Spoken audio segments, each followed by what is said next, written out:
죽음 그리고 생명. 최후의 만찬 시간입니다. 엄숙한 분위기에서 예수님께서는 떡과 포도주를 나누시면서 떡은 예수님의 살, 포도주는 예수님의 피를 예표하고 그것이 죄사함을 얻게 한다는 것을 설명하십니다. 그리고 곧 십자가에서 희생당하시면서 온 인류의 죄를 사해 주실 것을 알려주시는 엄숙한 최후의 성만찬 장면을 오늘 우리는 읽었습니다. 오늘은 이 말씀의 뒤에 덧붙이신 말씀, 내가 포도나무에서 난 것을 이제는 마시지 않을 것이라는 말씀을 통해 예수님의 죽으심과 영원한 생명에 대해서 주시는 예수님의 메시지를 살펴보고자 합니다. 내가 포도나무에서 난 것을 이제는 마시지 않을 것이다. 이 말씀은 엄숙한 분위기에서 예수님께서 거의 마지막으로 하신 말씀이고 아주 중요하고 진지한 생명에 관한 말씀입니다. 이 세상은 결국 누구나 죽는 곳이라는 뜻이 이 말씀에 들어있고요. 죽음 뒤에는 영원한 생명이 있으며 그 영원한 생명은 바로 여러분들에게 주어져 있음을 말씀하시는데, 이 시간 이런 말씀을 나눌 때 우리를 죽음으로부터 생명으로 옮기신 주님의 은혜에 감사 감격하시고 그 은혜를 평생 잊지 않는, 아니 평생뿐만이 아니라 영원히 잊지 않는 하나님 나라 백성 되시기를 주님의 이름으로 축복합니다. 먼저 세상은 죽는 곳입니다. 세상은 죽는 곳입니다. 오늘 본문 말씀 29절 말씀에 보면, 그러나 너희에게 이르노니 내가 포도나무에서 난 것을 이제부터 내 아버지의 나라에서 새 것으로 너희와 함께 마시는 날까지 마시지 아니하리라. 이 말씀에는 세상은 죽는 곳이라는 뜻이 들어있어요. 마시지 아니하리라. 이 말씀은 이 땅에서는 이제 예수님께서는 곧 죽으실 것이라는 말씀입니다. 우리가 살아가면서 다시는 안 한다, 다시는 그런 거 안 해, 이런 말은 사실 보장하기 어려운 장담입니다. 우리가 앞일을 어떻게 장담합니까? 긴 인생을 살아가면서 아직 죽을 날은 멀었는데 그때까지 살아가면서 내가 정말 내가 다짐한 그거 안 한다는 거, 그거 보장할 수가 없어요. 내 마음도 자꾸만 변하고, 그렇기 때문에 앞으로 뭔가를 절대 안 한다는 말대로 진짜 안 하기에는 남은 세상이 너무 많이 남아 있습니다. 세상 일 모르는 것이니까 우리는 웬만하면 함부로 앞일을 장담해서는 안 됩니다. 남은 여생이 너무 길어서 그 장담 못 지킬 확률이 너무 크기 때문입니다. 그런데 예수님께서는 그런 장담을 하셨어요. 다시는 이 세상에서는 포도주를 마시지 않을 거다, 장담을 하셨습니다. 물론 예수님께서는 어떤 말씀을 하시든 끝까지 그 말씀을 지키실 능력도 있으시지만, 그래서 자신이 있으니까 장담하신 것이라기보다는 남은 세상이 길지 않기 때문에 바로 다음 날 돌아가실 것을 확실히 아셨기 때문에 하신 말씀이에요. 그때까지 포도주를 마시지 않을 것이라고 말이죠. 사실 그 사이에도 십자가를 지고 가시는 골고다 언덕길에 누군가가 예수님께 쓸개 탄 포도주를 권했는데요, 예수님께서는 그것도 거절을 하심으로써 당신께서 하신 말씀을 지키셨습니다. 그렇게나 포도주가 흔한 당시 그 사회, 그 상황에서 이제 다시는 포도주를 마시지 않겠다는 말씀은 그만큼 죽으실 때가 가까웠다는 것을 반증하는 말씀입니다. 그런데 예수님이 어떤 분이십니까? 죽은 자의 생명도 살리시는 분, 충분히 본인도 죽지 않으실 수 있으신 분께서 왜 정작 본인의 죽으심은 거부하지 않으시고 그냥 당연하다는 듯이 죽음을 받아들이실까요? 이 세상은 결국 죽는 곳이라는 개념이 확실하시기 때문입니다. 이 세상은 죽는 곳입니다. 아무리 세상에서 부귀 영화를 누리더라도, 심지어 죽었다가 다시 살아나는 기적이 발생했다 하더라도 결국은 다시 언젠가 죽어요. 이 세상은 결국은 죽는 곳, 죽음의 장소입니다. 예수님께서도 죽음의 장소, 이 세상에서의 죽음을 굳이 거부하려고 그리고 살려고 노력하지 않으셨습니다. 이 세상은 죽음의 장소임을 기억하시기 바랍니다. 그래서 무덤이 그렇게 많이 있잖아요. 너무 많이 죽으니까 묘자리도 부족해서 그런지 요즘은 거의 다 화장을 하고 수골함에 넣어서 그것도 층층이 설치되어 있는 작은 공간에 안치가 됩니다. 이 세상은 죽는 곳, 죽음의 장소라는 사실입니다. 그래서 모두가 죽고 너무 많은 사람이 죽기 때문에 안치할 장소도 부족할 정도로 이 세상은 죽음의 장소라는 사실을 잊지 마시기 바랍니다. 왜냐하면 아담이 죄를 지었을 때부터 죽을 운명이 시작되었기 때문이에요. 그 전에는 사실 죽을 운명이 아니었던 것 같습니다. 하나님께서 아담의 죄에 대한 형벌로 너는 흙이니 흙으로 돌아갈 것이다. 죄에 대한 벌로 죽음의 벌을 주신 거예요. 이 말씀은 기존에는 죄를 짓기 전에는 흙임에도 불구하고 흙으로 돌아가지 않고 죽지 않게 창조되었을 것으로 추정되는 말씀입니다. 원래는 죽지 않아도 될 거였는데 벌 받아서 죽게 된 것입니다. 아담의 죄 때문에. 그리고 그 영향을 받아서 우리 각자가 항상 짓는 죄 때문에 말입니다.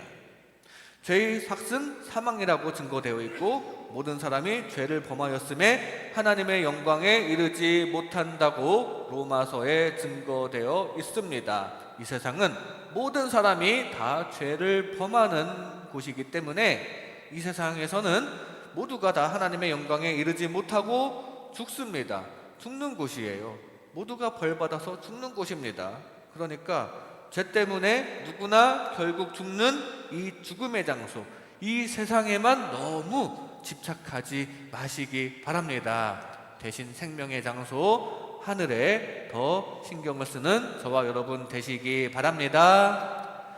예수님께서는 골고다 언덕이라는 이 세상의 장소에서 죽음을 당하시게 되었고요. 오늘 말씀에 나타난 성만찬도 이 떡을 떼시고 포도주를 나누어 주시면서 예수님의 살은 찢어지고 피는 흘러 나뉘어질 것을 말씀하시는데요. 이것도 사실 죽음을 생각하게 하는 의식이죠. 죽음을 생각하게 하는 성만찬 역시 이 세상에서 하는 일입니다. 죽는 것도 이 세상, 죽음을 기념하는 것도 이 세상. 바로 이 세상은 죽음의 장소입니다.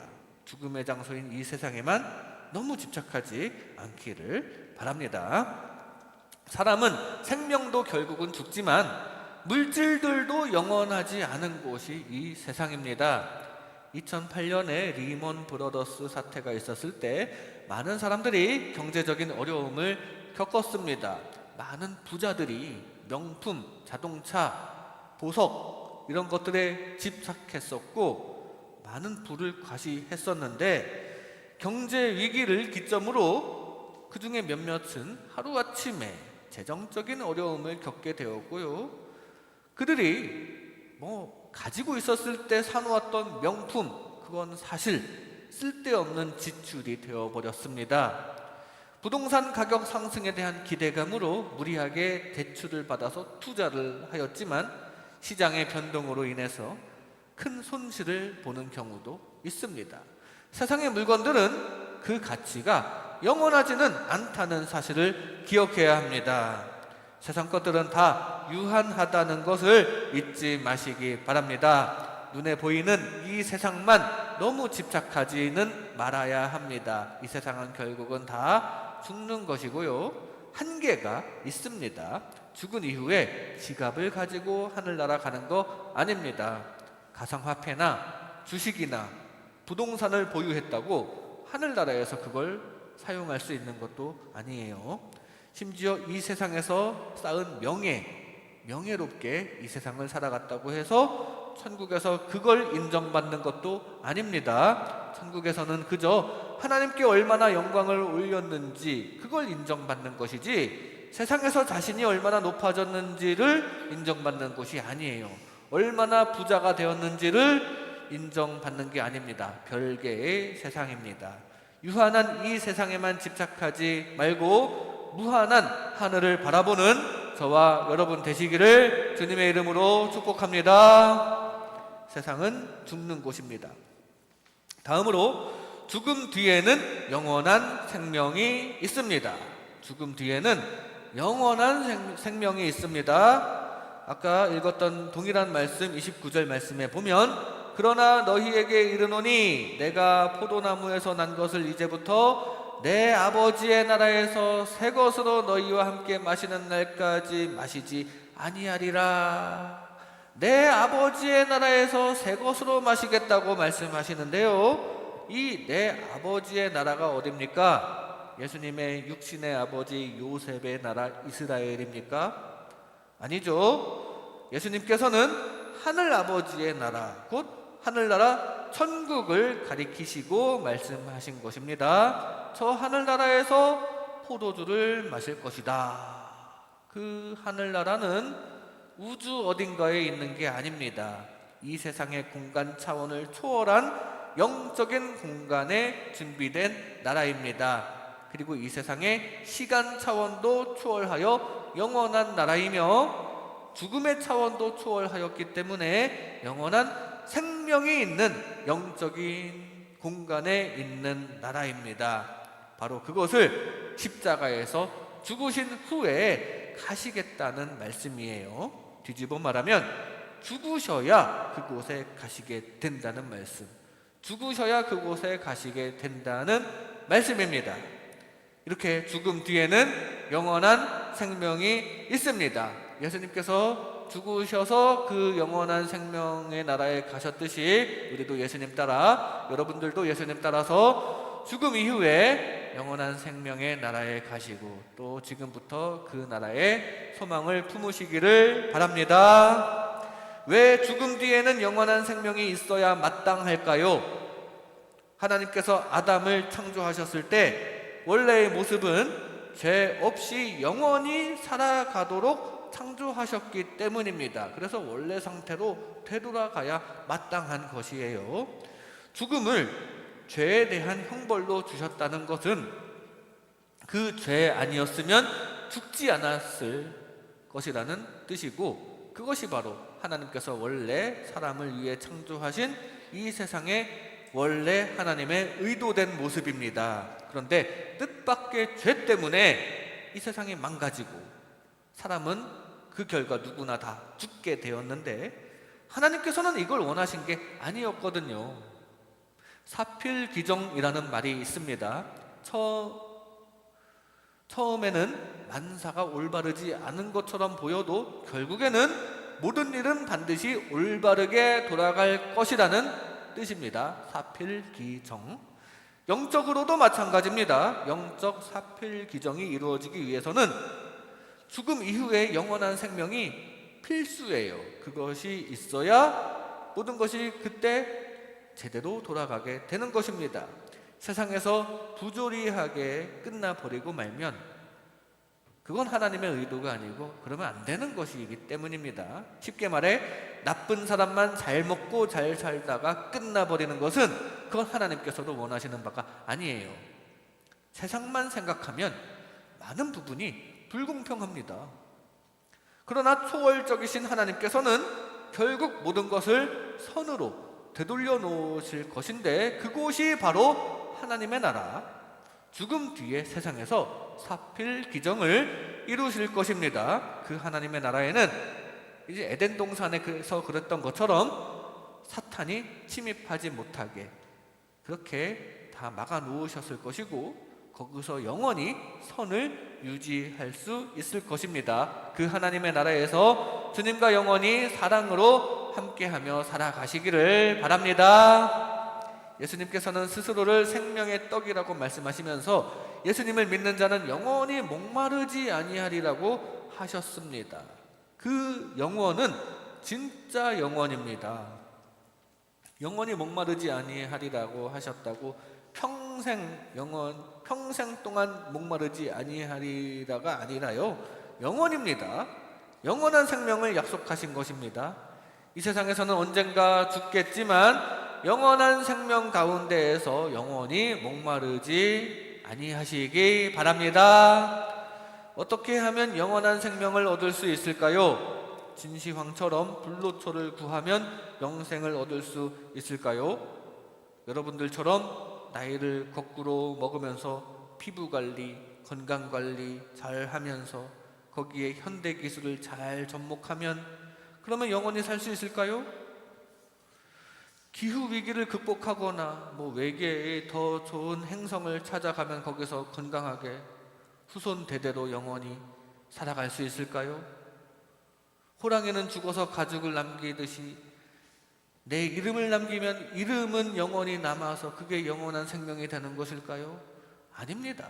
다 아니에요. 영원한 생명을 얻는 방법은 예수님께서 알려주셨습니다. 그것은 바로 죽음입니다.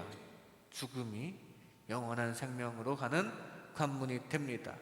예수님께서는 겸손히 죽어주심으로 그 덕택에 우리가 그냥 공짜로 영원한 생명을 얻게 해주셨습니다. 아니, 사실 그게 원래 상태였죠. 하나님께서 원래 의도하신 원래 상태로 되돌려 놓아 주셨습니다. 죽으심으로 죽음의 원인인 죄 문제를 해결해 주시자 더 이상 죽음이 사라지게 되어 영생을 얻게 되는 것입니다. 근데 그 예수님과 진정으로 함께 하려면 우리도 예수님과 함께 죽어야 하는데요, 지금 당장 진짜 생명을 죽이라는 말씀은 아닙니다. 내 자아를 죽이고 내 욕심을 죽여야 합니다. 연약한 욕심이 헛된 삶과 절망 속으로 나를 인도하니까 그 연약한 욕심을 죽여야 합니다. 우리는 욕심이 살아있기 때문에 그만큼 사랑의 나라 천국과 멀어지게 되는 것입니다. 욕심과 사랑은 반대거든요. 자아와 욕심을 죽임으로 영원한 생명의 관문이 넓어지시기 바랍니다. 욕심 아닌 사랑으로 하늘의 집을 더 풍성하게 가꾸는 그리스도인 되시기를 주님의 이름으로 축복합니다. 죽음 뒤에는 영원한 생명이 있습니다. 마지막으로 그 생명 우리가 얻었습니다. 그 생명 우리가 얻었습니다. 역시 아까 읽은 동일한 말씀 29절 말씀에 그러나 너희에게 이르노니 내가 포도나무에서 난 것을 이제부터 내 아버지의 나라에서 새 것으로 너희와 함께 마시는 날까지 마시지 아니하리라 라고 말씀을 하셨는데요, 너희와 함께 라고 말씀하셨습니다. 너희와 함께, 제자들에게 하신 말씀이지만 바로 여러분들에게 하신 말씀이기도 합니다. 여러분들과 함께 그 영원한 생명에 있는 천국에서 포도주를 마시겠다는 말씀입니다. 그게 포도주든 뭐든 천국에 있는 영적인 생수이든 뭔가 비물질적인 것이든지 간에 뭘 마신다 그게 중요한 게 아니라 중요한 건 여러분들과 함께 하신다는 거예요. 여러분들과 함께 하신다는 사실, 여러분들을 하늘나라로 올려주신다는 말씀이죠. 그 사실이 아주 기가 막히고 놀라운 기쁜 소식이라는 말씀입니다. 그 소식이 정말로 기쁘시기 바랍니다. 이렇게 영원한 생명은 바로 우리가 얻었습니다. 우리는 당연히 감사하고 기뻐야 해요. 왜냐하면 그게 하나님의 처음 의도이기 때문에 그렇습니다. 하나님의 의도이기 때문에 우리가 영원한 생명을 얻은 것이에요. 이사야 선지자를 통해 말씀하시기를 이 백성은 내가 나를 위하여 지었나니 나를 찬송하게 하려 함이니라고 하셨습니다. 우리 인간과 함께 하시려고 에덴 동산을 지으셨고 인간을 지어 주신 거거든요. 아니, 에덴 동산뿐만이 아니라 이 천지 창조 자체가 우리 인간과 함께 사랑을 나누시려고 창조하신 것입니다. 창조주 하나님께서는 이렇게 인간과 함께 사랑을 나누며 영광 받으시기 위하여 창조하신 이 천지 창조가 아까워서라도 우리 인간에게 영원한 생명을 통해 회복을 시켜 주실 분입니다. 그 은혜에 감사하고 그게 진정으로 기쁘시기 바랍니다. 그렇기 때문에 예수님의 사혈과 피를 통하여 죄를 사해 주시는 특별 섭리를 베푸시면서까지 우리를 살려주시는 거예요. 사실 세상적으로 생각해 보면 자기 죄는 자기가 갚아야 하는 것이고요, 누구 대신 감옥에 갇혀주는 것은 사실 세상적으로는 거의 불가능합니다. 그리고 세상적으로 생각해 보면 예수님 한 분이 온 인류 수십억의 모든 사람의 죄를 치러주신다는 게 산술적으로 이치에 맞지 않을 수 있습니다. 그러나 하나님의 의도는 이 세상적인 규칙과 산술적인 이치에 맞는 게 중요한 게 아니라 우리를 살리시는 게 하나님의 의도예요. 그래서 세상의 규칙과 이치를 초월한 특별 섭리를 베푸시는 것입니다. 예수 그리스도의 보혈의 은혜로 우리 모두를 살려주시는 특별 섭리를 베풀어 주시는 것이죠.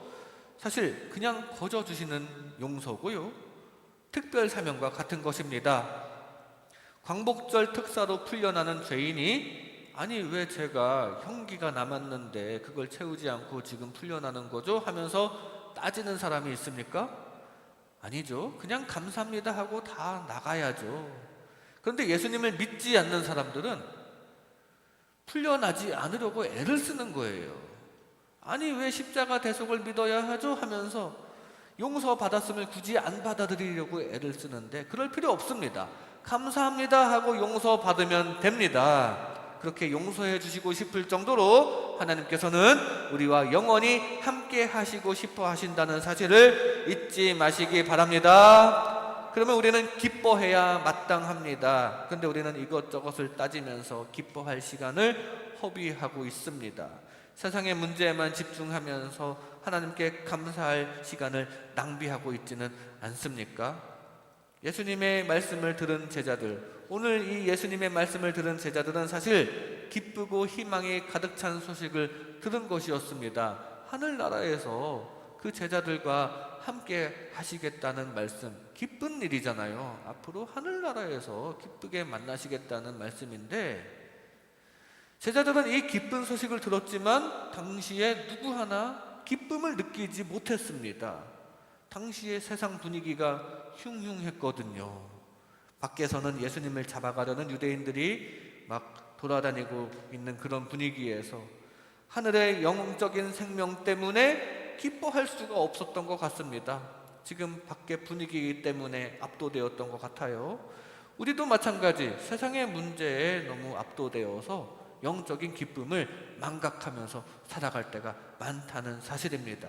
세상의 문제에만 너무 집중하느라 하늘의 기쁨을 망각하지 않기를 바랍니다. 우리는 항상 하나님께서 결국 하나님의 나라에서 우리를 영원히 사랑해 주실 것을 믿고 그 기쁨이 항상 삶 가운데에도 가득하시기를 바랍니다. 근데 세상 문제들이 그 기쁨을 못 느끼게 만들어요. 어떤 남학생이 마음에 드는 여학생과 학교 과제를 함께 하게 되었습니다. 사실 그 여학생도 그 남학생이 마음에 들어서 일부러 어떻게 조정을 해서 과제 파트너가 되게 하였는데 그 남자는 마음이 떨려서 그런지 과제에만 집중하고 있었어요. 사실 그 과제 그렇게 열심히 하지 않아도 되는 것이었거든요. 중요한 건 과제를 핑계로 그 둘이 함께하는 그 순간을 누리는 게 중요한 것이었는데도 그 남자는 과제에만 집중하면서 행복을 느낄 시간을 허비해 버렸다고 합니다. 우리도 마찬가지로 하나님으로 인한 영적 행복을 잊고 살 때가 많습니다. 이 세상에 푹 빠져 있어서 말이죠. 하나님께서는 분명히 옆에 계십니다. 독생자 예수님께서는 죽으심이라는 희생까지 불사하시면서 우리에게 의도적으로 다가와 주셨습니다. 함께 영적 기쁨을 나누시려고요. 그런데 우리는 바로 옆에 계신 하나님을 의식하지도 않으면서 눈앞의 과제에만 골몰하면서 눈앞의 세상에만 집착하면서 걱정 근심으로만 가득하면서 그러면서도 그 문제 해결도 잘 못하면서 주님 주신 기쁨을 누릴 시간을 허비하고 있지는 않은가요?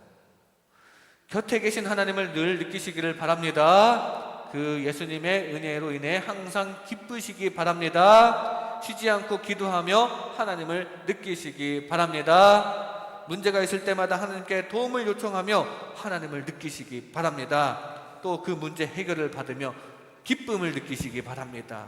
범사에 감사하면서 하나님을 느끼시기 바랍니다. 이렇게 늘 우리 곁에 계시는 하나님께서 주시는 기쁨으로 마음을 채우는 그리스도인 되시기를 주님의 이름으로 축복합니다. 이 시간 죽음 그리고 생명, 죽음 그리고 생명이라는 제목으로 하나님의 은혜를 나눴습니다. 세상은 죽는 곳입니다. 유한한 이 세상보다 무한한 하늘을 바라보는 저와 여러분 되시기 바랍니다. 죽음 뒤에는 영원한 생명이 있습니다. 우리도 죽어야 생명을 얻는데요, 연약한 욕심도 함께 죽이면서 사랑으로 하늘의 집을 풍성하게 꾸미는 저와 여러분 되시기 바랍니다. 그 생명 우리가 얻었습니다. 우리와 함께 하시는 하나님께서 주시는 기쁨으로 마음을 채우는 저와 여러분 되시기를 주님의 이름으로 축복합니다.